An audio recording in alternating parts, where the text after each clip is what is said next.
Hi friends, online agriculture classes के official YouTube channel पर आप सभी का हार्दिक स्वागत अभिनंदन वंदन करता हूं।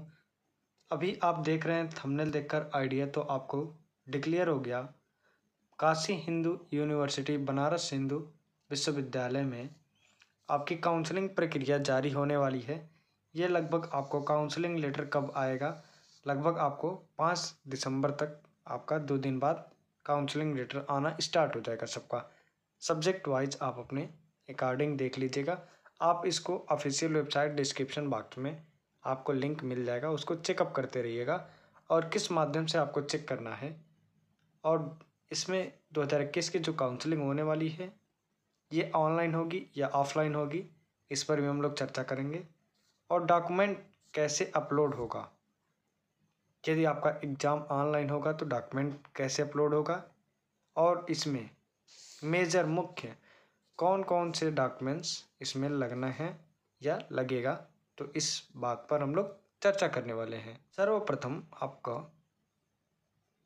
बेसिक जो आपका होता है डेट ऑफ बर्थ प्रूफ के लिए यहाँ पर दे रहा है for proof of date of birth, या ऑफिशियल वेबसाइट पर जब आप जाएंगे तो वहाँ से एक पीडीएफ आपको मिल जाएगी। वहाँ से पीडीएफ या तो आप डाउनलोड करके देख लीजिएगा, यदि आपको पीडीएफ नहीं मिलता है तो वीडियो में ही आप देख लीजिएगा, टोटल आपको मिल जाएंगी। हाई स्कूल 10th की मार्कशीट या पास सर्टिफिकेट, मतलब यदि आपके पास हाई स्कूल की ओरिजिनल मार्कशीट नहीं है तो उसका नेट कॉपी यदि है तो आप उसको लगाइए डेट ऑफ बर्थ के प्रूफ के बेस पर। क्लियर।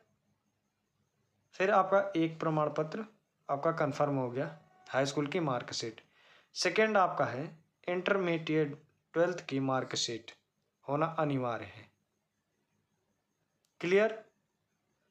अब यदि उसके बाद आपका यदि आप पीजी के लिए काउंसलिंग कराते हैं तो आपका यूजी कोर्सेस की जो लास्ट सेमेस्टर या आपकी पीडीसी हो या आपकी मार्कशीट हो तो वे आप लगाइएगा। क्लियर। फिर आइए नेक्स्ट स्टेप, यदि आप पीएचडी के लिए कराते हैं तो पीजी कोर्सेज की लास्ट ईयर, यहाँ पर ऑल सेमेस्टर उसमें देगा आपको ऑफिशियल वेबसाइट में, बट आपको लास्ट ईयर के मार्कशीट की फ़ोटोकॉपी लगानी पड़ेगी। क्लियर। फिर आपका 4th नंबर है कास्ट सर्टिफिकेट, जाति प्रमाण पत्र। आपका ये जो जाति प्रमाण पत्र है काउंसलिंग से 6 मंथ के अंदर होनी चाहिए। क्लियर। जैसे कि मान लीजिए आपका 5 दिसंबर को काउंसलिंग होने वाली है तो आप 5 दिसंबर से पीछे 6 महीने पूर्व आप जाकर देख लीजिएगा। मतलब कहने का तात्पर्य है कि 5 दिसंबर से 6 महीने के अंडर में बनी होनी चाहिए। क्लियर। और इनकम सर्टिफिकेट, आय प्रमाण पत्र, ये दोनों आपकी मस्ट है। फिर बीच में आपका एक चीज़ और छूट रहा है कि टीसी ट्रांसफ़र सर्टिफिकेट और एक आपका होता है माइग्रेशन, ये आपको अनिवार्य है, मस्ट है। यदि नहीं है तो इसके लिए आप एक आता है, अभी आगे मैं बता दूंगा कि कैसे क्या होना है। टीसी और माइग्रेशन यदि उपलब्ध है तो आप लगाइए, अन्यथा आगे आपको मैं बता दूंगा कि क्या फॉर्म फिल करना है और किस माध्यम से क्या क्या उसमें टाइप करके क्या लिखना है। फिर आपका 5वां नंबर आता है, तो 5वां नंबर आपका है ईडब्ल्यूएस कैटेगरी। ईडब्ल्यूएस सर्टिफिकेट जिनके पास है या इस कैटेगरी के अंतर्गत या इस कोटे के अंतर्गत जो भी स्टूडेंट आते हैं वे अपना ईडब्ल्यूएस का सर्टिफिकेट लगाएंगे। अब देखिए 6ठा नंबर आपका पीडब्ल्यूडी, पर्सन विथ डिसेबिलिटीज़, मतलब आपका जो विकलांग प्रमाण पत्र होगा ये मेडिकल सर्टिफिकेट बाय सीएमओ से ही आपका वेरीफाई होना चाहिए, वही मान्य होगा। यदि आपके पास ऑनलाइन कॉपी है, अब तो ऑनलाइन बन रहा है, आप ऑनलाइन बनवा सकते हैं, अन्यथा यदि ऑनलाइन नहीं है आपके पास तो आपको सीएमओ से वेरीफाई होना चाहिए, तभी सर्वमान्य होगा, अन्यथा अमान्य कर दिया जाएगा। With annexure 9। अब यहीं पर आपने अभी टीसी की बात किया था तो टीसी और माइग्रेशन यदि आपके पास नहीं है तो एनेक्सर 9 फॉर्म आपको डाउनलोड करके फिल करना है। एनेक्सर 9 या एनेक्सर 10 आप दोनों में से कोई एक फॉर्म फिल कर सकते हैं। क्लियर।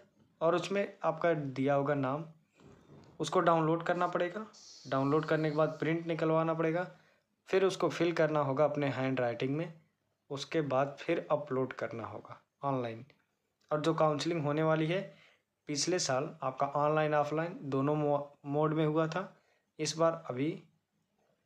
बार भी सेम पैटर्न होगा। ऑनलाइन करना चाहें तो ऑनलाइन करिए, या ऑफलाइन करना चाहिए तो ऑफलाइन कीजिए। या ऑफिशियल वेबसाइट ओपन होने के पश्चात आपको डिक्लेयर हो जाएगा। अब 7वां नंबर आइए, बीएचयू कॉलेज स्टूडेंट। यदि बनारस हिंदू यूनिवर्सिटी कॉलेज के अंतर्गत कोई भी स्टूडेंट पढ़ा होगा तो उसको वो सर्टिफिकेट लगाना पड़ेगा। इंटीरियर के लिए ये आपका, पहले इनको इंटीरियर यदि स्टूडेंट है तो ये लगा देंगे तो इनको कुछ बेनिफिट मिलेगा। क्लियर। अब फिर 8वां नंबर देखिए आपका, बीएचयू यूनिवर्सिटी या कॉलेज एम्प्लॉय, यूनिवर्सिटी एम्प्लॉय या कॉलेज एम्प्लॉय सर्टिफिकेट है तो वे लगाइए। या यदि आपके जैसे पेरेंट कोई भी हैं या सगे संबंधी कोई एम्प्लॉय है बीएचयू में तो उनसे संपर्क करके यदि आप उनसे सर्टिफिकेट लगवाना चाहें तो लगवा सकते हैं।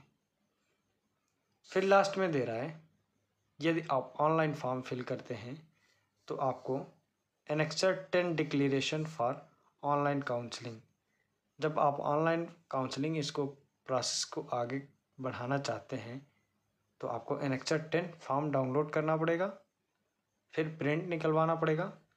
उसको फिल करने के बाद आपको डिक्लेरेशन करने के बाद ऑनलाइन काउंसलिंग के लिए सबमिट करना होगा। आई होप आपको समझ में आ गई होगी। यदि अन्य कोई भी समस्या हो रही है तो आप हमारे कमेंट सेक्शन मैसेज में डाल दीजिए और इंस्टाग्राम पे मैसेज कर दीजिए, आपको मैं तुरंत रिप्लाई कर दूंगा। Thank you.